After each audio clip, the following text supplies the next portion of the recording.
Welcome back guys, Slybacon here and welcome to the second video in our provincial building series. Today we're going to be looking at the vampire counts. Now the vampire counts are a wee bit easier than the greenskins because you can actually get all your military buildings in the one province. So it's more a matter of what order do you want to build them in and how do you get there the fastest. So the first thing we need to do is actually look at our technology tree. I would suggest everybody does this. You may have a different opinion, but this is mine. So down here up to Blood of Power we have 15 growth to all provinces and we have 15% income. That is also backed by 10 growth and income of another 15%. So if we bang this bad boy in, that's going to take us 19 turns to get up there, but that is a plus 25 growth, which is equivalent to a tier 2 growth building. So very good to have at the start, and it's one that I really recommend everybody grabs. And then after that, once you've got those ones, if you want to go into a different technology, do that. But I think this is really good for getting your growth going. And of course, you carry that throughout the rest of the game. So no matter what province you're in or whatever, you've got that there. Right, so we have three main lines of military buildings, which works out perfectly because we have three different places to build them. And as you can see, there's only one that's actually above level 3. So quick recap, if you're unaware, only your provincial capital can build buildings above level 3. Every other building, so these two here, can only go up to level 3. So the very first thing we are going to do is actually destroy this. Now I know this leaves us with no military buildings, but just bear with me, right? And we also have Tarnished Gold Shaft, which is this provincial capital's unique building, and as you can see, it's a very good income generating building, so we will be slamming that bad boy in there. Alright guys, so here we are back on turn number 2, so we've destroyed that initial building, which was this one here, leaving us with no military buildings at the moment, but that's fine, don't worry about it.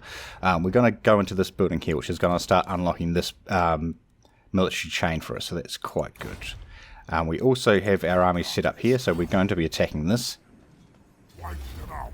Auto-resolving for the win, and occupy, and now we have regained the building that we just destroyed in the very first turn. If it'll let me click on it, there we go, so we've got it back, right? Now the next thing I suggest you do is actually upgrade this. You can be quiet. Alright guys, so here we are on turn number 3, we've taken Waldenhof, and as you can see we now have this military chain open to us, so once this one's completed we will have all 3 military chains open within the first 3 turns of the game. So along with that we have obviously taken the province, so we are going to slap on plus growth. Alright guys, so the very next turn, this happens every game, I don't know if you can actually avoid it or not, so we've rushed up here taking this gets destroyed by the Templehof people, these dudes over here. Wouldn't worry about it, just shoot back down, grab it again and rebuild everything and set everything up. We're going to upgrade this one here and we will carry on.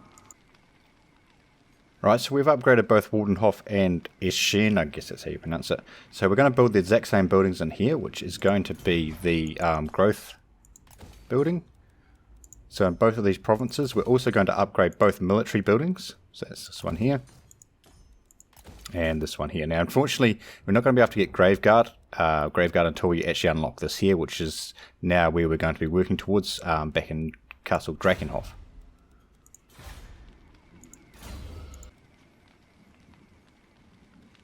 So a few turns later, these are now available to us. Both of these need to be upgraded.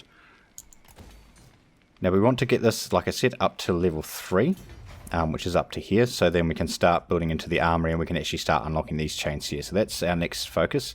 Get Castle Drakenhof up to level 3, start building here and start building on these 3 lines as well, and also these here as well.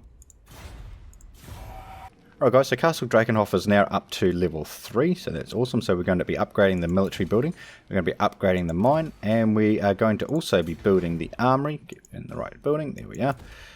Beautiful. Now we can upgrade either of these. It's kind of irrelevant which one you actually pick, so just pick one. And the very next turn you can actually start building the second one. That's why it's irrelevant which one you pick. Can do if we want to. So first thing we need to do is upgrade the military buildings. So we'll do that in both settlements. Upgrade the growth buildings, we'll do that in both settlements as well. Now in this last slot, I haven't kind of figured out what the exact best thing to build in here is. Basically what I've been doing is going down the bonfire or brazier route.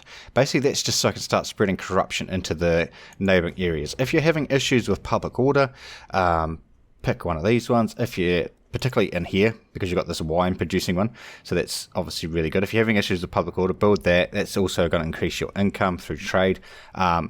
Again, if you're having issues with being attacked, pick one of these guardhouse type buildings. You can get one of those in either. If you want more income, go down to your income generators. Otherwise, just go with the braziers. It seems to be the best way to do things, is just building those up to start spreading corruption into the surrounding lands. And also note, we're only on turn 20, so our technology tree has just started to kick in. Okay, so now we are actually going to be getting a lot faster growth than what we were before. I'm just clicking on that so I don't get the notification each turn. I wouldn't actually do it that way. But we're not going to build anything in there because we don't actually have the money at this stage.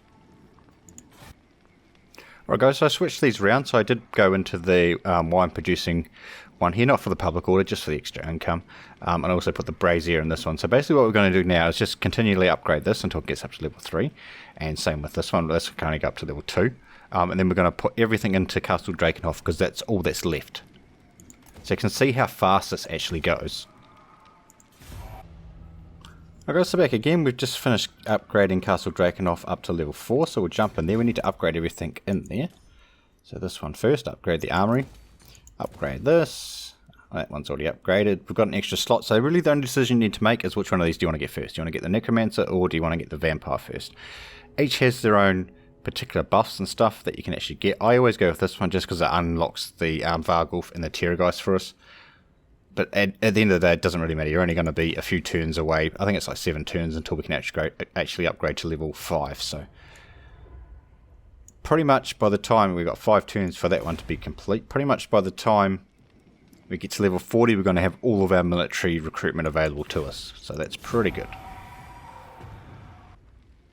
Okay, so here we are in the last step, so we need to upgrade this to level 5, so we're effectively finished with growth now. You can keep these buildings if you want for the local recruitment, etc., but I prefer not to, so I'm going to destroy both of these. We're also going to be changing our commandment, and basically up to you. Do you want more income? Are you having issues with public order? Sorry, what was the last one? Do you want to get +1 local recruitment capabilities and +1 experience for all troops? I tend to go down the tax rate just to give me more income. Right, so those buildings are now gone, so really decision time is pretty much basically what we did for the third step. Do you want some more income? Are you getting attacked a lot? Do you need an extra garrison unit? If not, go with the braziers again. Same with this one. Obviously we've already got an brazier here, so do we need more income or are we getting attacked a lot? Go with income for this game. Alright guys, so here we are, final building time. So jump back in this one. Obviously we're going to be building this line here for the Necromancers. We're going to be upgrading this as well, so that gives us the black coach. And then once it's available, we will be jumping into this one here. So in about 6 turns, we are going to be fully upgraded with nothing left to do in our main province. So that's going to take us up to around turn 56. Now you can make it a wee bit faster, and the way to do that is build a growth building here first and hold off on this one for a few turns. You can kind of hold off until around turn 20, 25, basically until you get up to level 3 or level 4, and then kill the growth building and replace it with one of these. If you want to do that, it just doesn't give you access to these as early, but you can do it that way. It makes it things a wee bit faster. I think you probably knock off somewhere between 3 and 5 turns maybe off your overall build times. But there we have it. Vampire counts a wee bit easier than the greenskins as long as you follow the right steps and build things in the right buildings. Yeah, awesome. Hopefully you've enjoyed this video, guys. If you did, remember to like and subscribe, and thanks for watching, and we will see you next time.